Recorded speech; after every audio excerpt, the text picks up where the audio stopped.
All right, let's apply this differential material. So if I mismeasure, I make an error, right, in measuring the radius of an object, that's going to affect the computation of the volume of that object. So let's start with a cube. So let's say I measure the length of a side of a cube to be 3 inches. And then the error with the tool that I'm using to measure is 0.02. So it could be above or below. So we could put plus or minus. I'm just going to leave it as 0.02. So if I want to find out the error in finding the volume by using that side length of 3.02, I get this amount, right? And I know that if I use the side length of 3 cubed gives me 27. So this would be the error, right? I can find the exact error. All right, now let's do something a little different. Let's use the differentials. So just like dy is the derivative dx, I'm going to use dv is the derivative dx. And the dv will calculate the change in the volume that occurs. So using the volume as x cubed, dv is 3x squared dx. Use x equaling 3, that gives me 3 times 9, so 27, times the 0.02 gives me 0.54. This is really close to this.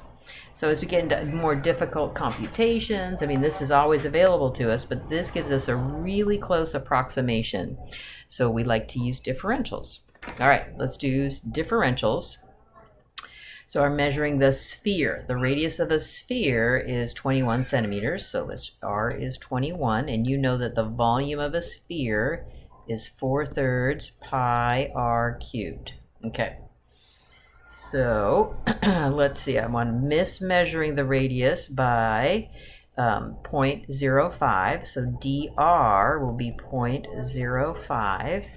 And so let's go find the dv, because dv is the change in the volume, right? The error in the volume that results from mismeasuring the radius.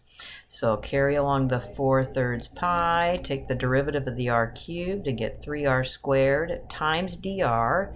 So I see that the 3's cancel. So I get 4 pi r squared, so r is 21 squared, times dr, which is 0.05.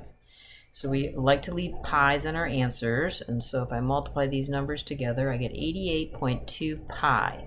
So that's how much the volume changed as a result of mismeasuring the radius. All right, let's try a different shape. So here I have a cube. So the volume of a cube is going to be x cubed, and is measured to be 3. And mismeasuring, so the side length mismeasured as 0.001. So dv is the error in computing the volume, so that's 3x squared dx, so that's 3 times 3 squared times 0.001, so that's 0.009. All right, let's take it a little further. So let's talk about, does the error matter? So relative error compares or makes a fraction out of the change in the volume over the whole volume. So let's see, so when we're asked to find the relative error in volume, I'm going to encourage you, because I know that you're going to find so much canceling, just set it up. So dv, so I'm finding the volume of the sphere, so the volume of the sphere is 4/3 pi r cubed, that's the denominator, and you know that dv is the derivative, so that would be 4/3 pi 3r squared dr, right? And so I have this all nice and set up because I see so much canceling, the pi's, the 4/3. So what am I'm left with, what I am left with is only this. So then I get to use that I'm measuring the radius of the sphere to be 21, and the dr is the change in the radius, that's the 0.05. So that gives me 0.1, gives me a decimal of 0.00714. All right, so that gives us context, or does this matter much?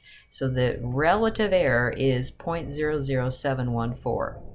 So if I want to write it as a percent, noticing here on the next page, to find the percentage error, so the percentage error We'd rewrite this as a percent, so that would be 0.7%. So that gives us context. No, that does not really change that much at all.